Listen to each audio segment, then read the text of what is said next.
ব্যবসায় এই মাসে খুব বেশি লাভের চেষ্টা করবেন না, পরকালীন লাভের চেষ্টা করবেন। সিন্ডিকেট করে দ্রব্যমূল্যের দাম বাড়িয়ে দিবেন না, চেষ্টা করবেন মানুষকে আরো সহজ করে দেওয়ার জন্য। যারা খাবারের ব্যবসা করেন, রমজান মাসে বেশি বেশি মানুষকে খাবার খাওয়াবেন, আল্লাহ বরকত দিবে ইনশাআল্লাহ। মানে কয়েকটা কাজ খুব বেশি বেশি গুরুত্ব দিয়ে করবেন। 1 নাম্বার, জামাতের সাথে 5 ওয়াক্ত সালাত পারা যাবে ইনশাআল্লাহ। 2 নাম্বার, নিজের মালের যাকাত দিয়ে দিবেন। এটা কি ব্যবসায়িক সমিতির উদ্যোগে প্রোগ্রাম? নিজেদের মালের যাকাত হিসেব করে মুফতি সাহেবদের কাছে যাবেন, কওমি উলামায়ে কেরামের কাছে যেতে পারেন, গিয়ে যাকাতের আপনার নিসাব হিসাব করে নেবেন যে আপনার কতটুকু যাকাত এসেছে। এবং এটা দেওয়ার সবচেয়ে উত্তম সময় হচ্ছে রমাদান মাস। যাকাতগুলো দিয়ে দিবেন, আল্লাহ পাক তৌফিক দান করুন। সাদাকাতুল ফিতর দিবেন রমজান মাসে। তারাবির সালাত অবশ্যই অ্যাটেন্ড করবেন, তারাবির সালাত মিস করবেন না।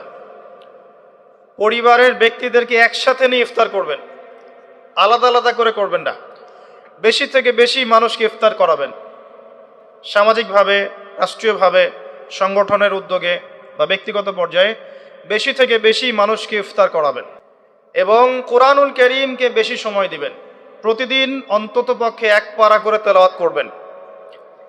যারা হাফেজ কোরআন তারা পুরো কোরআন হিফজ আবার চর্চা করবেন। যারা আরো বড় লেভেলে আছেন, কোরআন গবেষণা করবেন।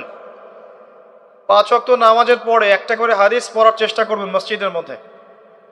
আসর থেকে মাগরিব এই সময়টুকুর মধ্যে, আসরের নামাজের পরে মসজিদ ভিত্তিকভাবে দার্সের ব্যবস্থা করবেন, তালিমের ব্যবস্থা করবেন।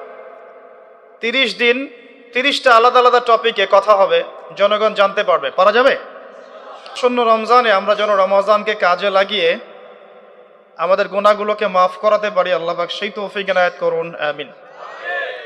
আমাদের যারা পিতামাতা বেঁচে আছে যাদের, তারা যেন পিতামাতাকে বোঝা মনে না করি, বরং জান্নাতে যাওয়ার মাধ্যম মনে করে তাদের সেবা যত্ন করার মানসিকতা তৈরি করি, আল্লাহ পাক তৌফিক এনায়েত করুন, আমিন। এবং রাসূলুল্লাহ সাল্লাল্লাহু আলাইহি ওয়াসাল্লামের নাম শুনলেই কমপক্ষে সাল্লাল্লাহু আলাইহি ওয়াসাল্লাম এই কথাটা বলার অভ্যাস গড়ে তুলি, আল্লাহ কবুল করুন, আমিন।